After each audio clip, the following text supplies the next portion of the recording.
I was the man who smoked weed every day. I was the man who lusted every day. I was the man who watched porn every day. I was the man who, man, I was pretty disgusting when it came to my bad habits. But honestly, it's not even about the bad habits. It was about what I was allowing to control my life. And brother, if you don't submit your impulses, if you don't submit your flesh to something greater than yourself, this is why I constantly talk about God and the Bible, because it was in the last year where I started learning about this stuff and learning the spiritual battle that you have within your flesh and your spirit. Which one wins? The one that you feed. Brother, I was feeding my flesh every single day. Every day. How was I a biblical masculine man? How was I going to raise a family? How was I going to lead a business? How was I going to do any of these things? And I still am in the fight, brother. I will be in the fight forever, for as long as I live. And I'm so passionate about this because, bro, I was doing those things every single day. I was in the world, lost in the vices. I was in the world, lost in the comfort. And brother, you can't be a man. You can't do anything. You can't be or surmount anything if you are in the world full of distractions. How are you building a business? Can you do it? Yes. But will you eventually lose it? Absolutely. Because once a storm comes and it blows your weak foundation around, your house will collapse.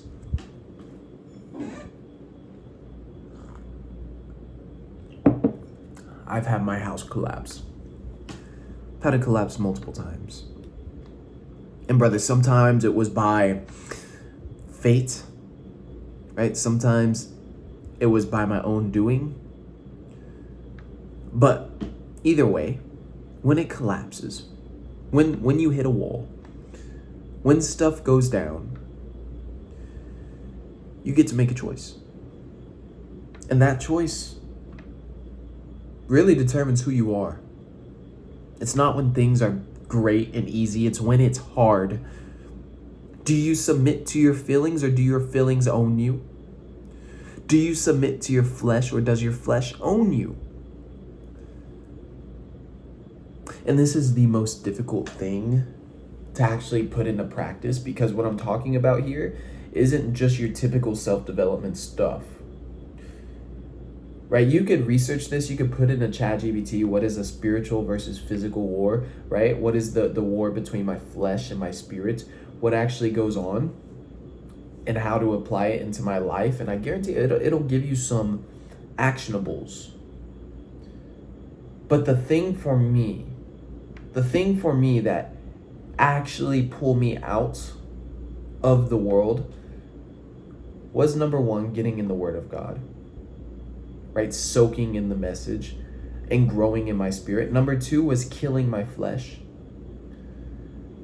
Because in the Word, when I started going to church, I started really developing these terms and what it means to kill my flesh on a daily basis. And I was already doing it as a young adult. I just didn't know it as a kid. But I was in soccer. My parents put me in soccer from a young age. I was in 3rd grade playing outside of school, soccer, athletics. I was a big sports guy, absolutely love sports. And soccer was my main sport that I played. And brother, I had to kill my flesh every day. We had to run sprints. I had to do stuff that I didn't like. There were so many things in my life where I had to push myself. If you're an athlete, you relate.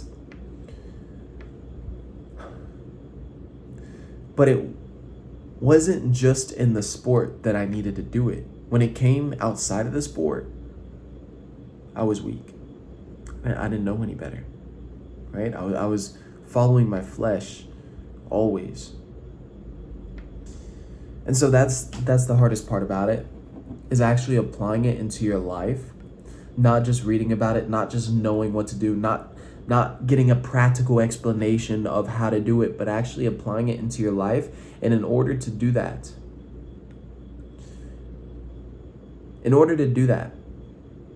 number one, it takes practice. But number two, you need to learn your own ways that you feed the flesh, your own ways that you give in to comfort, you need to become aware of this first. I was never aware of the war, but you see it. If you watch this far, you see it at least a little bit. So I saw it when I was smoking weed every day and I started going to church. I was like, bro, this can't fly. This can't come with me to where I'm going.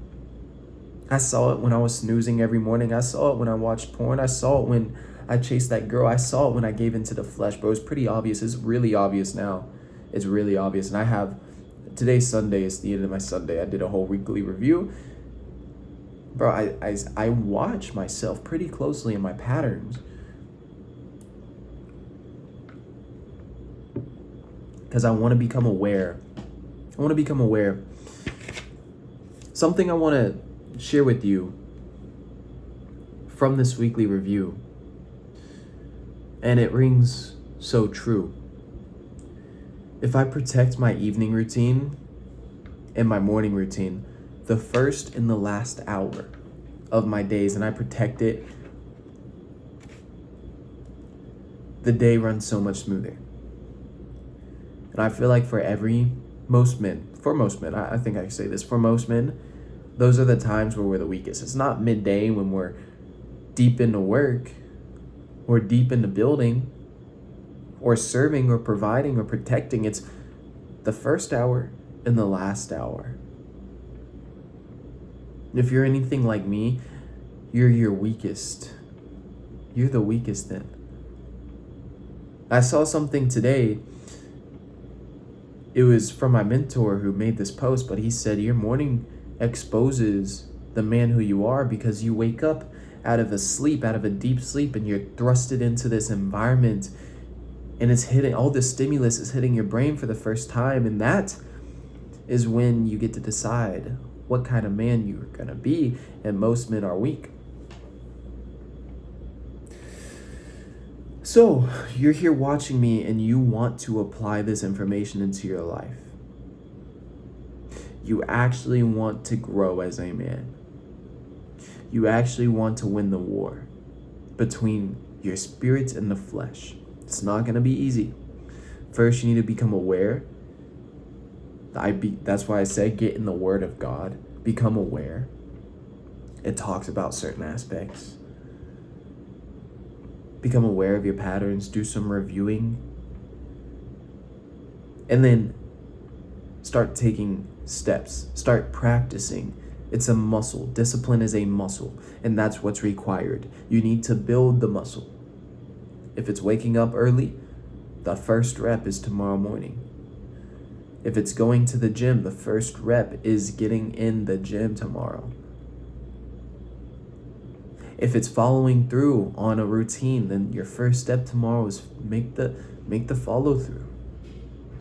And you do it again and again and again. Then you fall off, and then you get back up and you do it again and again and again. And eventually it's normal to you, brother. Eventually.